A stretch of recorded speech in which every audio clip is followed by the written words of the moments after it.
Vārds Antoni Komini Oliveres kungam vienai minūtei. Lūdzu. Merci, président.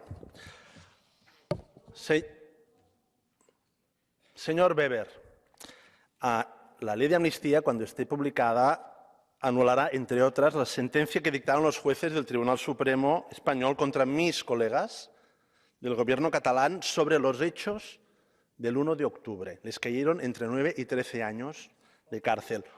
Los jueces de su país, los jueces de Schleswig-Holstein, juzgaron estos mismos hechos.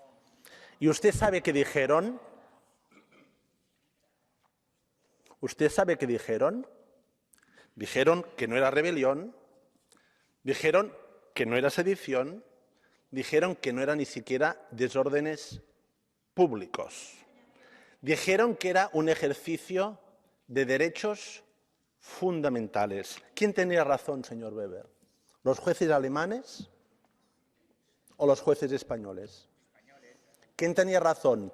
¿Los jueces que consideran que la unidad de la patria está por encima de los derechos fundamentales o los que entienden que los derechos fundamentales son precisamente la finalidad superior de un verdadero Estado de Derecho? ¿Quién tenía razón, señor Weber? La ley de amnistía no es un ataque al Estado de Derecho. El ataque al Estado de Derecho fue el abuso del derecho penal que hicieron los jueces del Tribunal Supremo.